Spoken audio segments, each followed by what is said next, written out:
Good afternoon, everyone. I am Termela Subonga, the first reporter of the last group. Our group 4 will be reporting about the different types of body conditioning exercises and benefits. As you can see in my screen, the first topic that we will discuss is about warm-up. So, what is warm-up? Okay, a warm-up is any activity, either physical or mental, that helps us to prepare an individual for the demands of their chosen sports or exercises. The importance of structured warm-up routine should not be underestimated when it comes to preventing sports injury. And there are types of warm-up. The two types of warm-up are, one, the general warm-up, and the second is the specific warm-up. So, the general warm-up, it is usually performed in all types of activities, such as jogging, running, jumping, stretching. And the purpose of this is, it increases the coordinative abilities and flexibilities of muscles and joints. And the second one is the specific warm-up. In this type of warm-up, the exercises are performed after the activities of general warm-up. So what it means of being a specific, having a specific type of warming up. So this means that we are warming up specific, for example, in a basketball game. So before we play a basketball game, we need to have a specific warm-up exercises so that we can prevent, so that it differs from activity to activity. So it depends upon kung ano ang gusto mong isunod sa imong workout. So kung mag-workout ka, mag-workout ka para sa sa lumba sa dagat or para sa volleyball na game. So lahi-lahi po or iba-iba yung specific warm-up para sa game na, para sa laro na ganon. So next. So, ano-ano ba yung mga general warm-up? As you can see in my screen previously, ang general warm-up kay nag-include siya sa walking, running, marami pang iba. So, the other one is the specific warm-up. Ito yung sinasabi ko kanina na pwede kung ano yung sunod na routine na gagawin mo or workout. So, nakadepende kung saan siya. So, meron siyang mayroong example din na slow swim, jumping jacks. So, depende sa kung unsang activity ang isunod mo. So, that is specific warm-up. So, let's proceed now to the benefits of warm-up.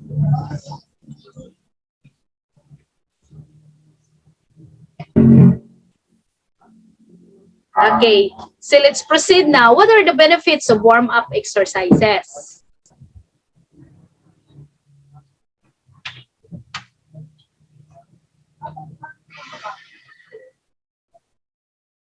Okay, you can see my screen. It improves body condition, and the other one is it also prepares you mentally for the upcoming exercises. So the first benefits is if we undergo warm-up, our body temperature increases. And the another one is our blood vessel, including our tiny capillaries, will be opened up. Then it increases blood supply to our muscles. The next benefits is if our blood releases more oxygen that you will need for our workout if we undergo a warm-up. Then another one, our muscles contract more quickly as they become warmer. So our joints will be loosened up. Our brain engaged with the body because our heart rate will increase slowly. Our warm-ups also make exercise less stressful for our heart. So, dako jud yung benefits before ta mag-workout o whatever na atong buhaton pag nag-warm up kita. So, as we can see, another benefits is it decreases the chance of pulling our muscle. Also, joint pain, ma-avoid na tong joint pain, and also the chance of injury, and it can reduce our muscle soreness after exercises are complete. And also, one study found that warm-up routines nag-reduce siya sa number of muscular injuries, which make up over 30% of the injuries seen in sports medicine clinics. So, mga 30% nagkakaroon ng injury pagka hindi sila nag-undergo ng warm-up. So, ano pa? So, ang warm-up for light physical activity will take around 10 minutes. It depende pala kung unsa ka katason ang atong i-warm up. Then, it involves light aerobic activity and some dynamic stretching movements na appropriate siya sa activity kung unsa ang atong gustong i-perform. Then, warm up right before you plan to start your workout. In general, it focuses first on large muscle groups such as hamstring. Then, you can do exercise more specific to your sport or activity if necessary, because warm up also prepare our body for aerobic activity. And another one, as we can see, the warm up gradually revs up our cardiovascular system. So galesen nga niyang stress sa atong heart pagka nag-warm up ta. Then by raising our body temperature, then increasing our blood flow to our muscles, and reduce muscle soreness and lessen our risk of injury. So those are the benefits of warm up. So because of that,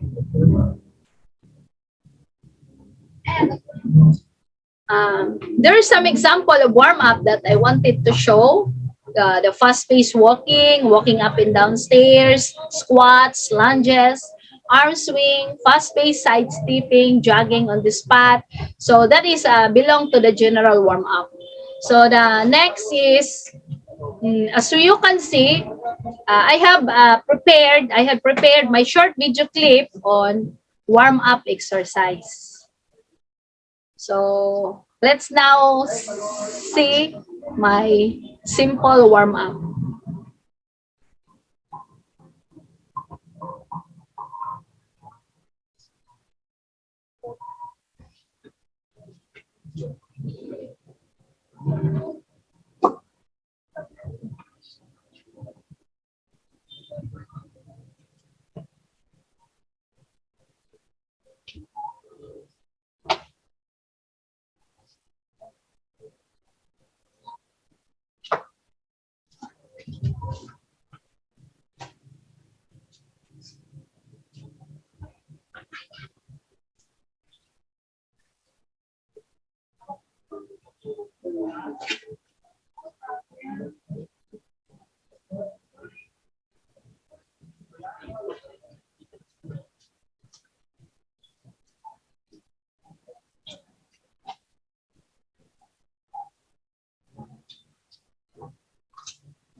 So, maura to siya, loading lang siya. Pero it's okay. So, that's all. Thank you.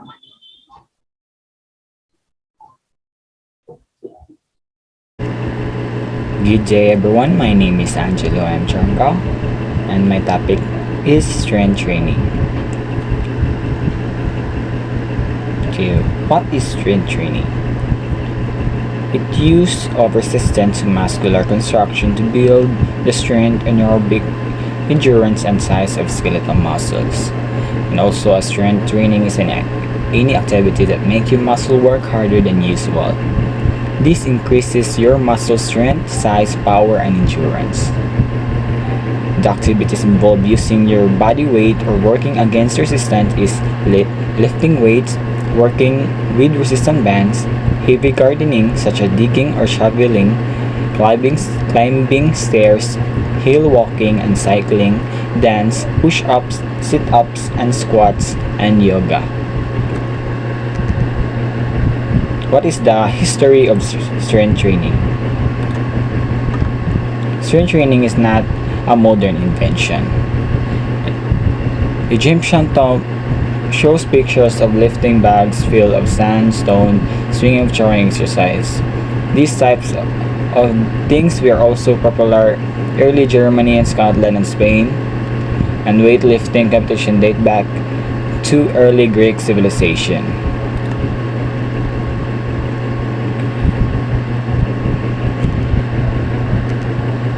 The benefits of strength training makes you stronger.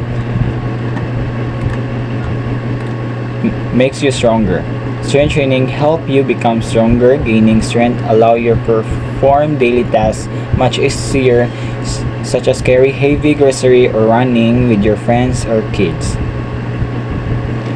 And burn calories efficiently. Strength training help boost your metabolism in two ways. First, building muscles increase your metabolic rate.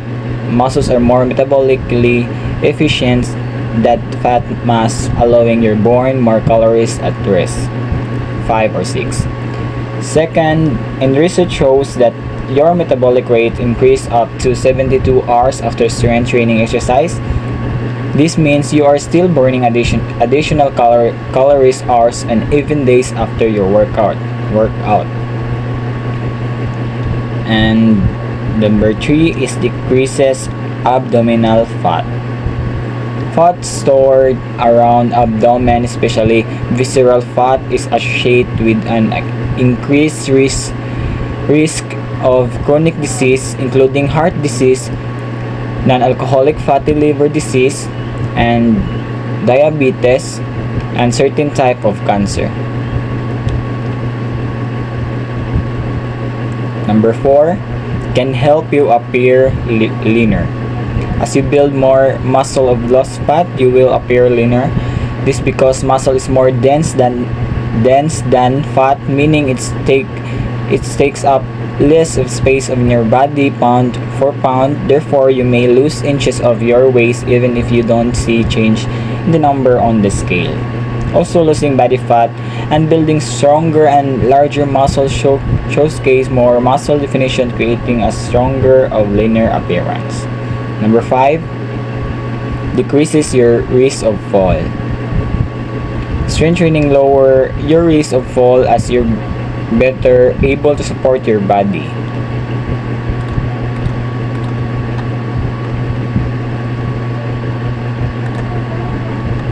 And there's good for preventing falls. Example of exercise include Tai Chi, yoga, dance, walking upstairs, hiking, and lifting weights. Number 6, lower your risk of injury. Including strength training is in your exercise routine, you may reduce your risk of injury. Strength training help improve the strength, range of motion, and mobility of your muscles, ligaments, and tendon. Then can reinforce strength around major joints like your knee, hips, and ankle to provide additional protection against injury. Number 7, improve your heart health. Multiple studies have shown that regular strength training exercise can decrease blood pressures, lower total and LDL or bad cholesterol, and improve blood circulation, strengthening the heart of blood vessels. Number 8, help manage your blood sugar level. Strength training may lower your risk of developing diabetes, can help those with condition manage it better. Skeletal muscle help increase insulin sensitivity, It also reduces blood sugar level by removing glucose from your body and sending to muscle cells. Number 9, promote greater mobility and flexibility. Contrary of popular belief, strength training can make you more flexible. Strength training increases joint range of motion or ROM, allowing for greater mobility of flexibility, plus those with weaker muscles tend to have lower ROM or range motion and flexibility. Number 10, boost your self-esteem. Strength training can add your major boost to your self-confidence. It helps you overcome challenge, work toward a goal, and appreciate your body strength. In particular, it can increase your self-efficacy, the belief that you are able to succeed at or perform a task, which can greatly improve your confidence. Number 11, make your bones stronger. Because strength training is crucial for bone development, weight-bearing exercise puts temporary stress on your bone, sending a message to bone-building cells to take action and rebuild bone stronger. Having strong bone reduces your risk of osteoporosis, fracture, and falls, especially of your age. Fortunately, you can reap the bone-strengthening benefits of strength training in any age. Number 12, boost your mood. Regular weight training may boost your mood and improve your mental health. Multiple studies have shown that strength training may reduce anxiety, depression, and boost your mood. Number 13, improve your brain health. Those who engage strength training may have better brain health protection against age-related cognitive decline. Multiple studies of older adults have pointed to significant improvement in cognitive function. Example, the progressing speed, memory, and executive function after participation in strength training compared with those who did not participate in it. It taught that resistance training has many neuroprotective effects, such as improved blood flow, reduced inflammation, and increased expression and brain-derived neurotrophic factor or BNMF, which is linked to memory and learning. Number 14, promote a better quality of life. Strength training may increase your quality of life, especially as you age. Numerous studies have linked strength training is increased health-related quality of life, defined as person perceive physical and mental well-being. In fact, one review of 16 studies includes adults 50 years older shown significant correlation between resistance training and better mental health, physical functioning and pain management, general health, and vitality. What more, strength training may improve quality of life in those with arthritis. One review of 32 studies shows strength training significantly improve score in pain and physical functioning. That's all for benefits of strength training, and let's go to kind of strength training. Static strength, eccentric strength, concentric strength. Let's go to static strength. Involve constructing a muscle in a fixed spot and holding construction or contracting against immovable force so long as the muscle is not lengthening or shortening. That's called fixed position. Example of static strength is climbing, mountain biking, and motocross. Grip and upper body strength, judo, wrestling, alpine skiing. Static strength required to stabilize the upper and lower body. Shooting, gymnastic, and horseback riding. Eccentric strength strength measure when a muscle is stretching with resistance as lowering a weight from constructed position. The term we use to describe this position in the muscular strength community is the negative. Eccentric exercise are exactly that. They are slow lengthening muscle construction that are more specific muscles. For example, if you imagine slowly lowering yourself down to sit into chair, the slow motion of your going from standing position to sitting is an eccentric construction or negative. Concentric strength is what we all commonly think. When we think of strength, it involves a muscles constructing or shortening with resistance.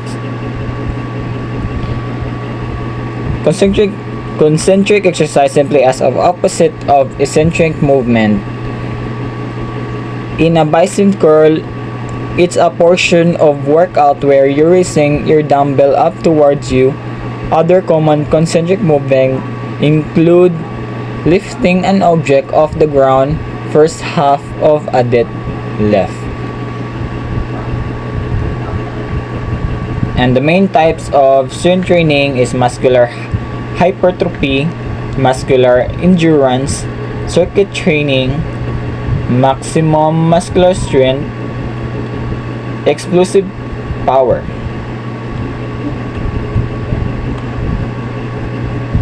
Muscular hypertrophy, also known as muscle building, this type of strength training uses moderate to heavy weight to stimulate muscles growth.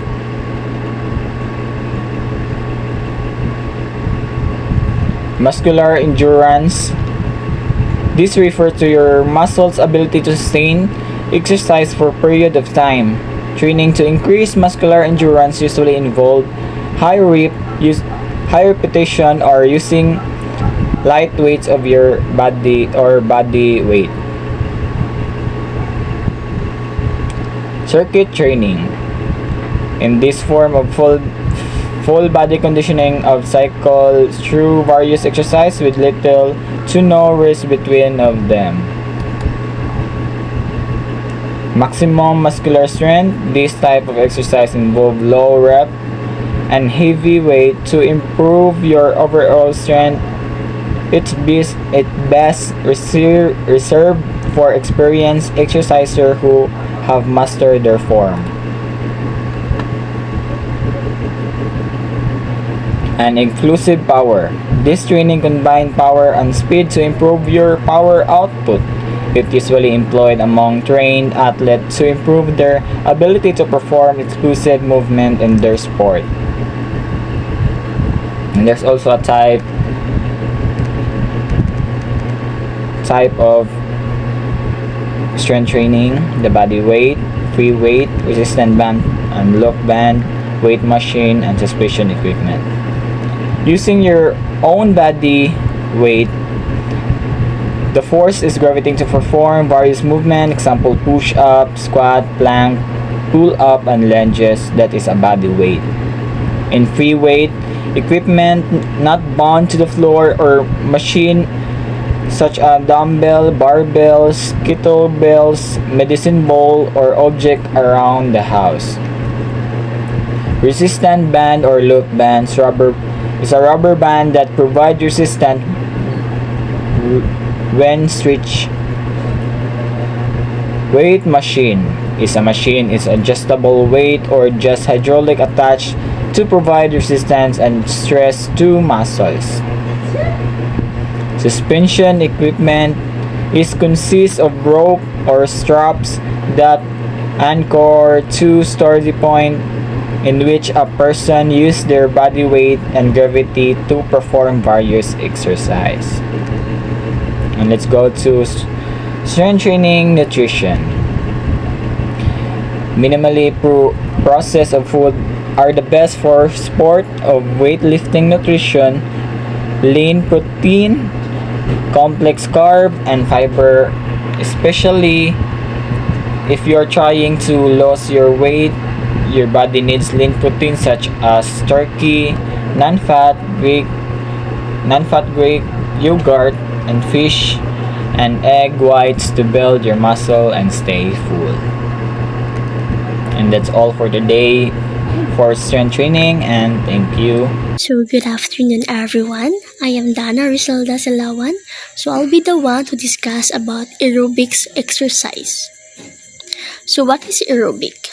Aerobic exercise provides cardiovascular conditioning.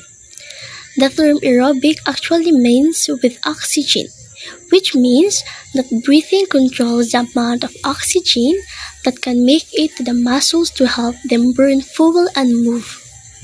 Aerobics is a form of physical exercise that combines rhythmic aerobic exercise with stretching and strength training routines with a goal of improving elements of fitness. So there are 6 benefits of aerobic exercise.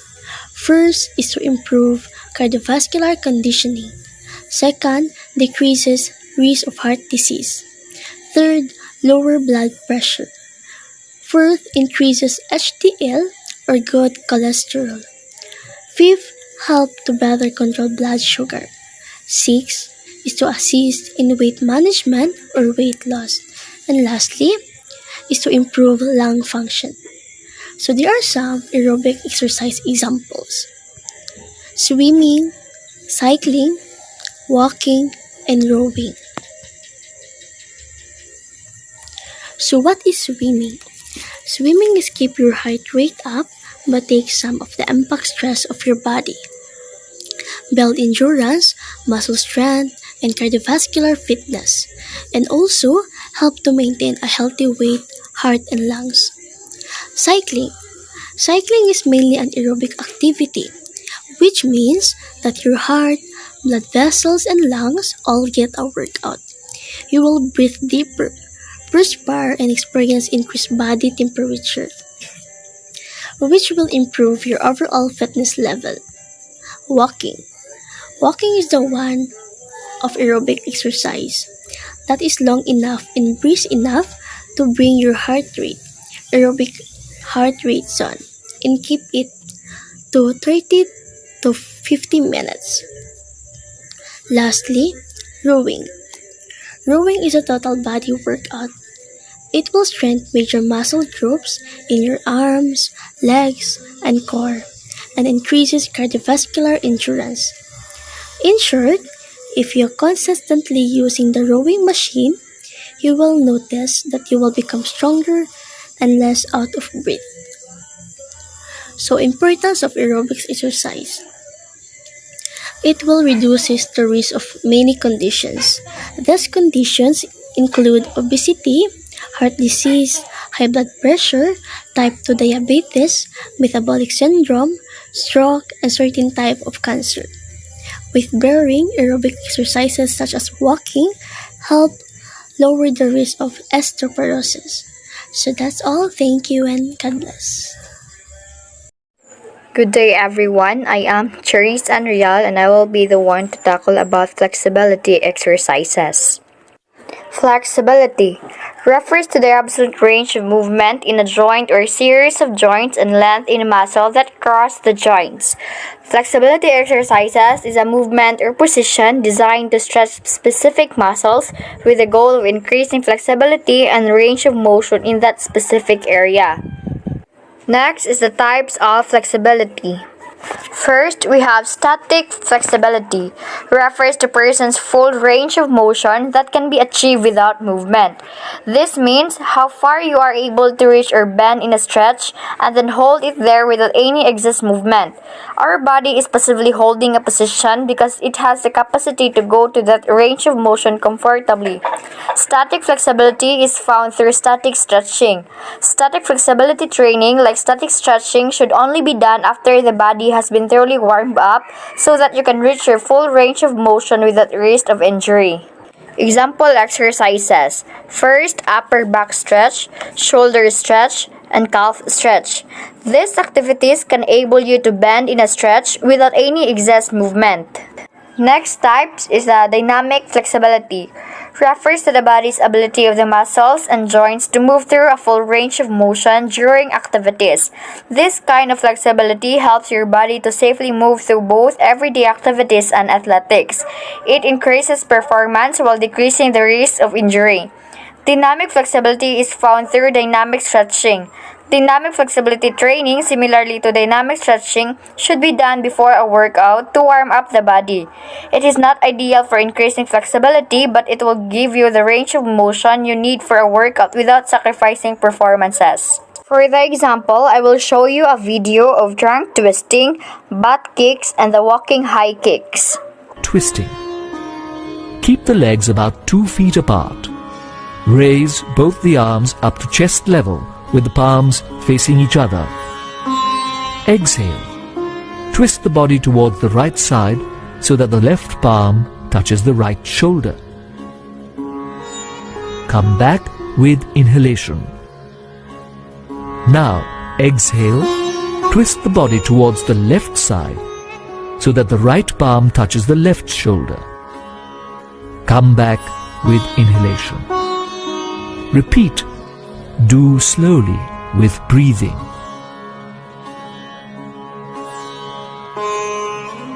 Avoid this practice in case of vertebral and disc disorders and during menstruation. Relax in standing posture. Now, butt kickers are a great cardio drill that you could add to any workout just to get your heart rate up and burn some calories, but they also make for a really great warm-up. Because when you do butt kickers, you warm up those quads, you stretch them, and you warm up those knees. So here's how you're going to start. I'm turning sideways so you can see. You're basically going to bend that knee up and try to get the heel up towards your butt and keep switching sides. As you do that, you'll feel it through your quads. You'll feel your knees start to warm up. You can start nice and slow and keep them low impact. But as you pick up the pace, you'll start to add impact. Drive those heels all the way up to your glutes, and you can even get your arms moving and breathe through your mouth. You'll get your heart rate up, you'll warm up the front of the legs, and you'll feel great. Stand erect with your feet hip-width apart, chest out and shoulders back, maintaining the natural curvature in your back. Your knees should be unlocked and arms by your sides. This is your starting position. Keeping your legs straight, kick one leg directly out in front of you as high as you can while simultaneously extending the opposite side arm to touch it. Maintain good form while trying to kick your foot to shoulder height. Lower your leg so that it's well in front of the other one and step forward with the opposite side. Continue to move forward as you alternate sides for the required number of repetitions.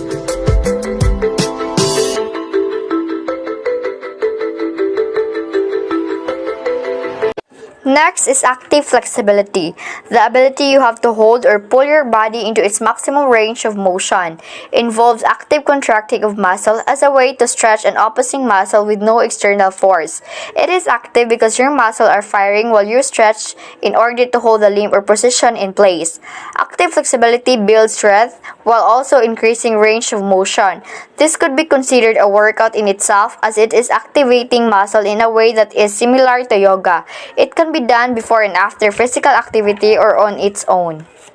Examples, you have the cobra pose, best known for its ability to increase the flexibility of spine. It stretches the chest while strengthening the spine and shoulder. It also helps to open the lungs, which is therapeutic for asthma. This pose also stimulates the abdominal organs, improving digestion. Next, we have child pose.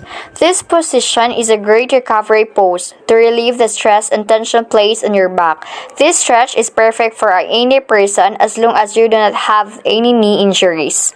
Last example, we have the hip flex pose. Having strong hip flexor can help you maintain good posture and core stability, reverse the effect of sitting, improving the symptoms of weak hip flexors, decrease the likelihood of pain and injury, and increase athletics performance. Benefits of flexibility exercises. The need to be flexible is not reserved for athletes but for every person, especially as they age. The biggest benefits of flexibility exercises are: First, we have the mobility. It is the ability to move your entire body freely and normally. If you have great mobility, you're able to move functionally and efficiently with little to no restriction or difficulty. Second is the muscle flexibility and recovery. Another benefit of flexibility is increased muscle recovery. Whether you work out frequently, do repetitive movements throughout your day, or find that your muscles are just stiff and sore in general, flexibility can help to speed up this recovery time. When your muscle groups are able to find release, you won't feel as sore and will be able to continue to do whatever you do pain-free and with no muscle soreness. It can also help to greatly improve your athletic performances overall. Last, we have decreases injury. In part, this is due to the fact that if an accident were to happen, the more flexible you are, the less likely your body is to end up in a position past its range of motion, causing injury. It also helps that you are keeping your muscle and joints supple, which will stop overuse injuries. Overuse injuries are caused by physical activity when the area is not flexible enough to be performing that movement in the correct way. Increasing flexibility will decrease injuries. Importance of flexibility. Flexibility is an important component of physical fitness and has many positive effects on the body. For instance, it improves mobility, posture muscle coordination, reduces the risk of injuries and muscle soreness. It even leads to a better overall shape. And that's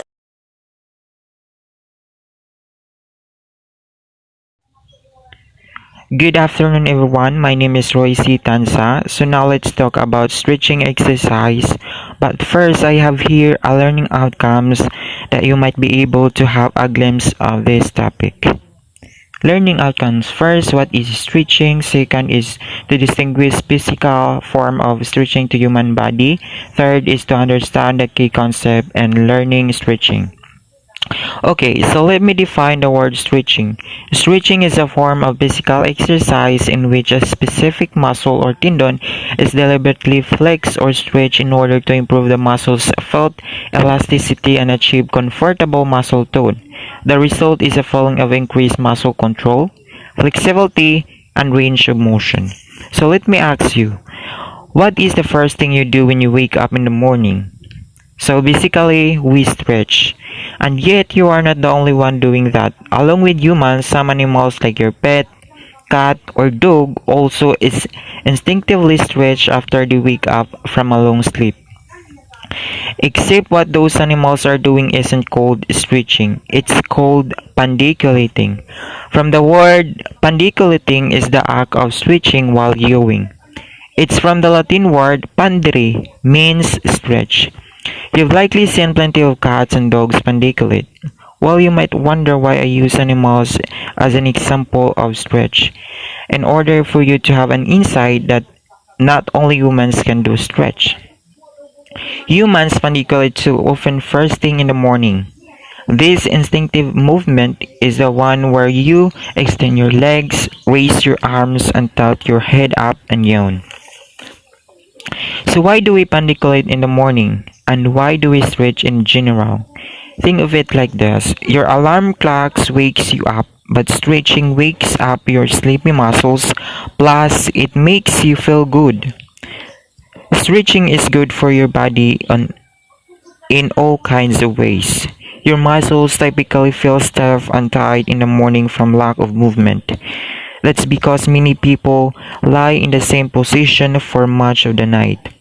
So, even you are bisag nagligid-ligid ka dyan sa higdanan, but it doesn't mean nga na-stretch imong muscle na. But in fact, lack of movement.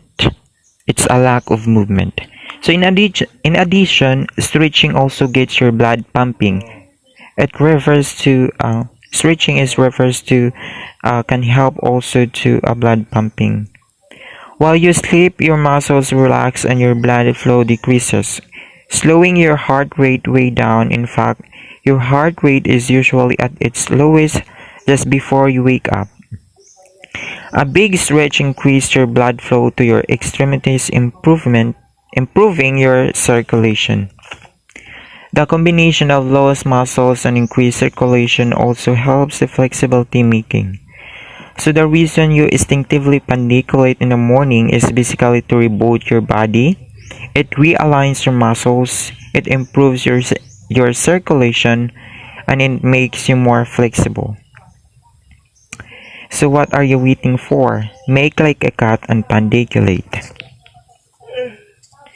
These are the formation of a human body figure about stretching exercise that you might be able to perform with your own.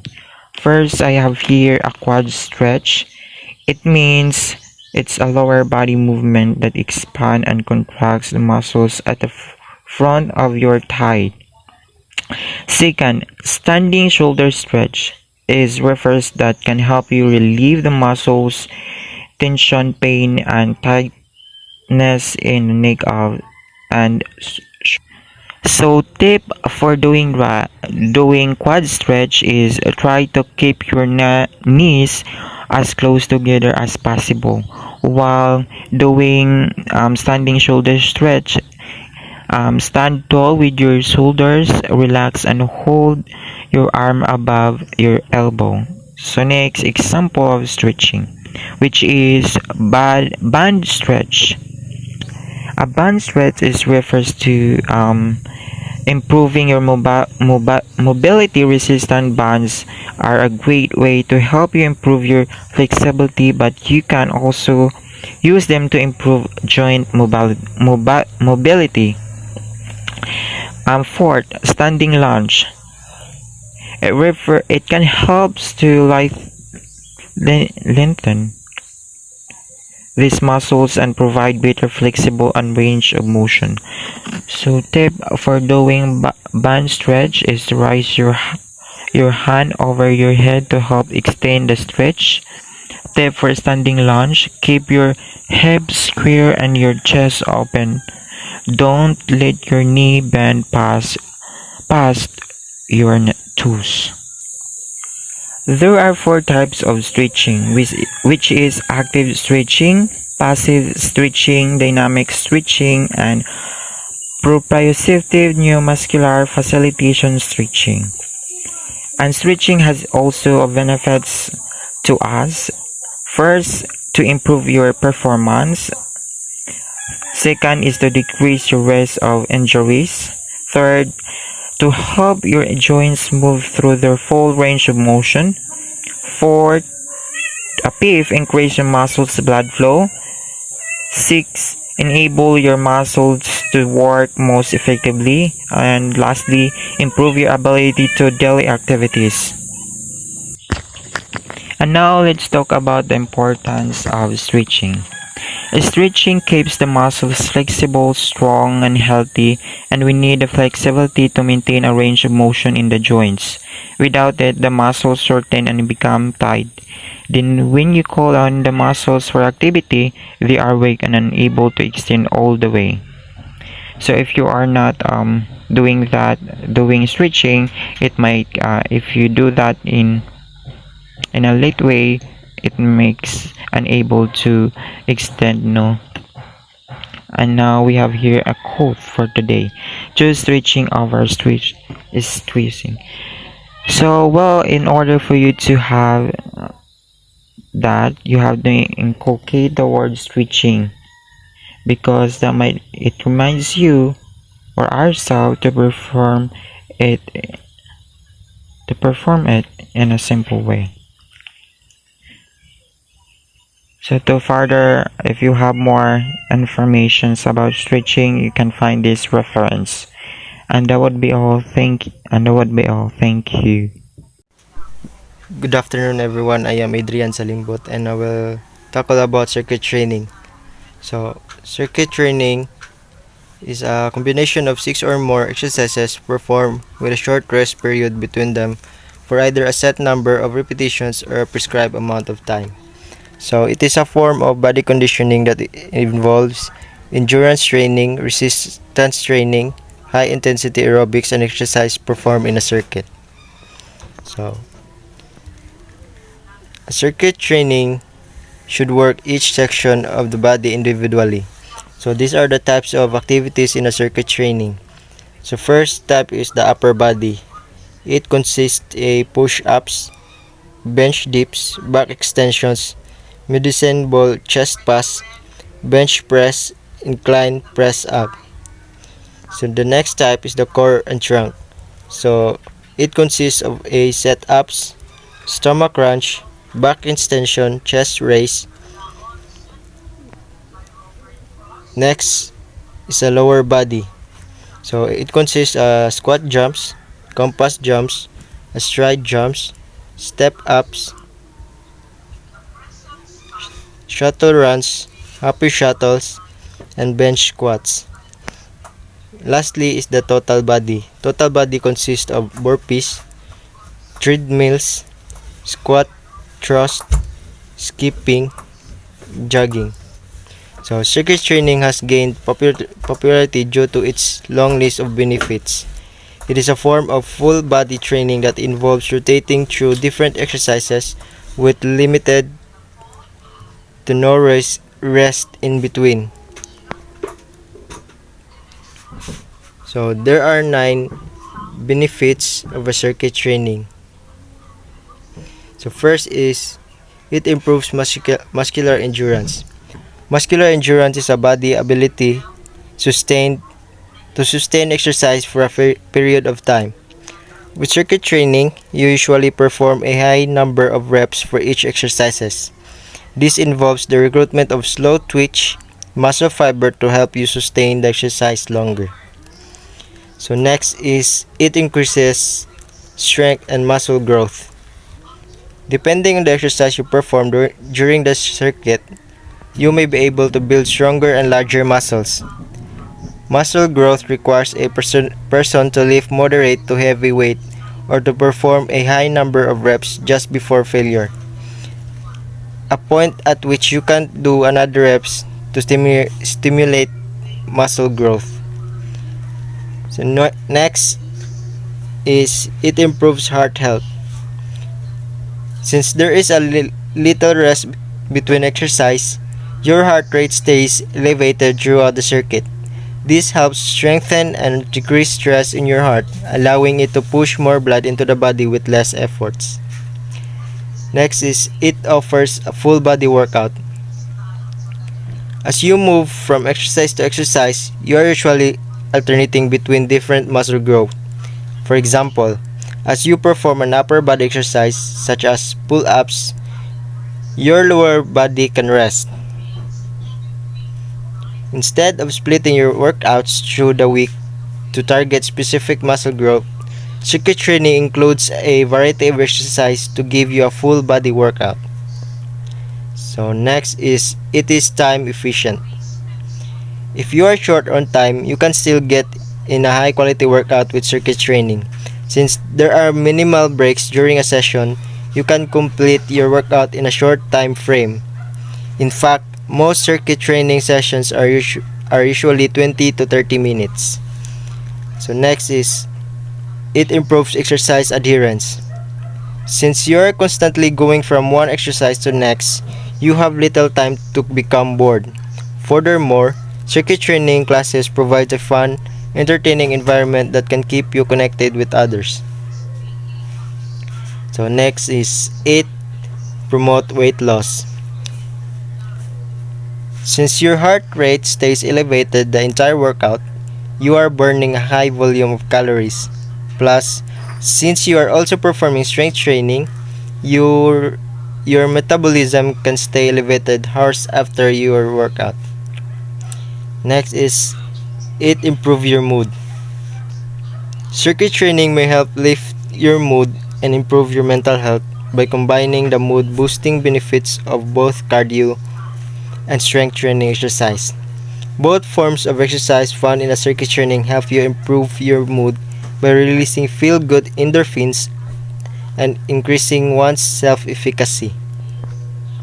So next is, and lastly, it is a perfect for all levels. Circuit training is highly versatile, make it suitable for almost everyone. Circuit can be designed for all difficulty levels. For example, if you're looking to increase difficulty, try shorter breaks, higher reps, or increasing the duration to lower the difficulty level. You can allow longer breaks in between exercise or stick with a few rounds. So, Circuit training has gained popularity due to its long list of benefits. It's a form of full body training that involves rotating through different exercises with limited to no rest between. By combining both cardio and strength training, it can improve your muscular strength and endurance, promote heart health, and support weight loss. That's all. Good afternoon. I'm Giselle Sinoy. I am the last reporter and I'll be discussing cool down. So if naay warm up sa isa ka physical activity before ka mo execute and naaputay cool down, which is perform after doing your physical activity or doing your workout. So, what is a cool down? A cool down, as it relates to physical activity and exercise, is any activity, either physical or mental, that helps in the recovery and physical repair of an individual after physical activity or exercise. So as you can see, these are some examples of cool down exercise. We have calf and hamstring wall stretch, lacrosse ball mobility exercise, quad stretch, chest opener, wall stretch, and the upper to lower back foam rolling. So the next slide, I'm gonna show you a video clip on how to perform cool down exercise.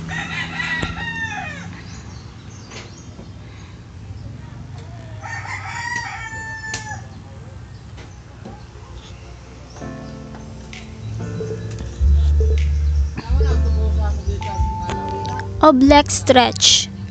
Stand tall with your feet shoulder width apart.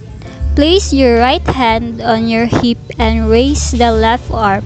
Incline your torso to the right until you feel a stretch in the obliques. Hold the stretch for 20 to 30 seconds and then repeat on the other side.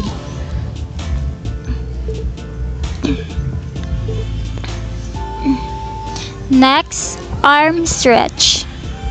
Extend your right arm straight out in front of you at shoulder height with your palm facing up. Use your opposite hand to press your right fingertips and palm towards the floor. Hold for 5 seconds and then return to start.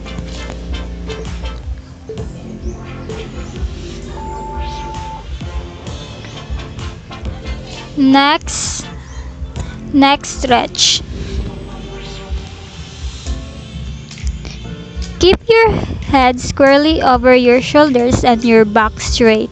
Slowly turn your head to the right until you feel a stretch in the side of your neck and shoulder. Hold the stretch for 15 to 30 seconds and then slowly turn your head forward again. Next, squat stretch. Bend at the waist to reach down and lightly grab your toes with your fingers. From this position, squat down as low as you can. Keeping a hold of your toes, rise up from the squat position until your legs are almost straight, then let go and stand up to the starting position. Lunge. Place your hands on your forward knee. Keep your shoulders relaxed, your hips even, your chest open, and your gaze straight ahead. Press down with your hands and drive the hips forward until you feel a stretch from the front of your hip, groin, and thigh on your left side. hold the stretch for about 20 to 30 seconds.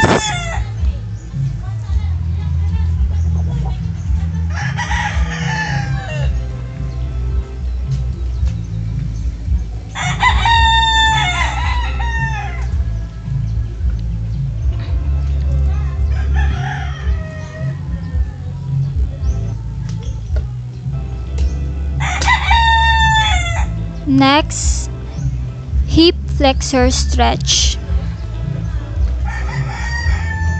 Keeping your back straight, slowly push your hips forward until you feel a stretch in the upper thigh of your back leg and hip.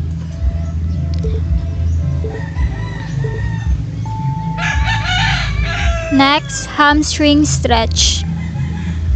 Stand with your feet hip width apart and arms resting by your sides.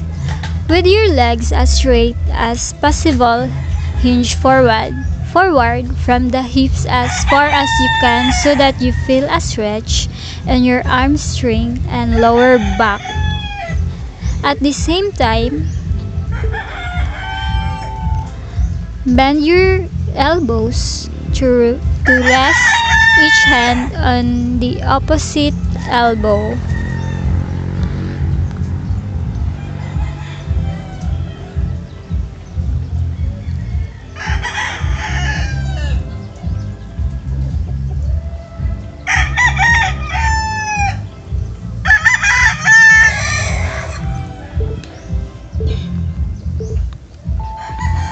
Next, froggy stretch.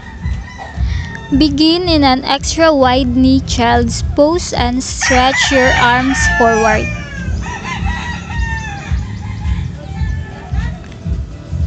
Pull your torso forward and till your hips line up with your knees. Slide your knees farther apart and move your heels outward to line up with your knees as you flex your feet.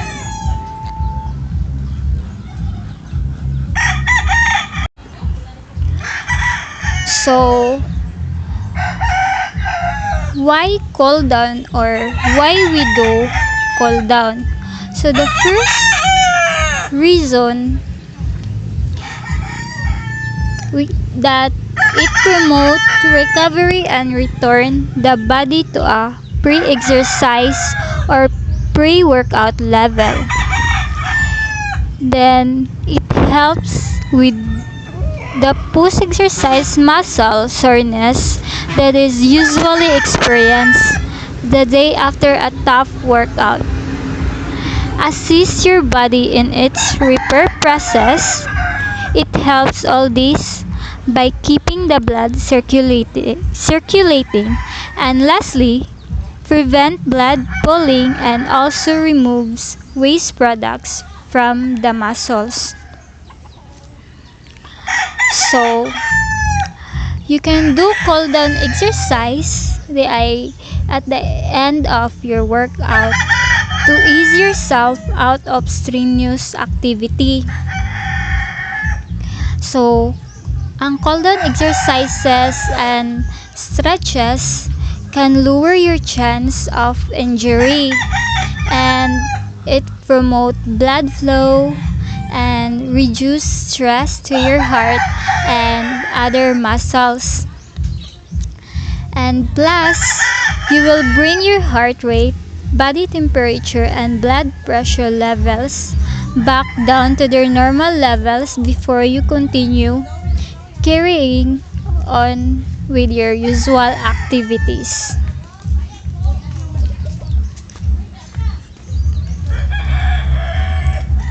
So how long to do a cool down?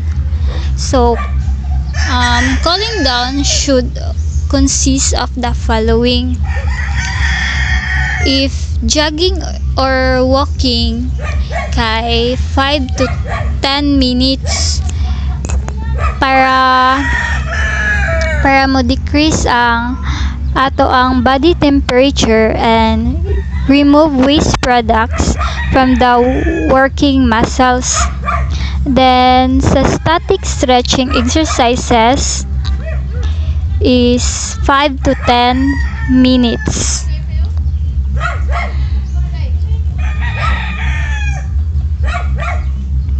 So, there are the benefits of cool down. First is strengthens the heart. Second, helps keep arteries and veins clear. Third, strengthens the lungs. Fourth, reduces blood sugar. Fifth, controls the weight. Six, strengthens the bone. Seven, helps prevent cancer. And it's regulate blood sugar. Then lastly, it improves energy levels, enhances holistic well-being. So, kato akong gipang mention kay mao to sila ang mga benefits sa cool down.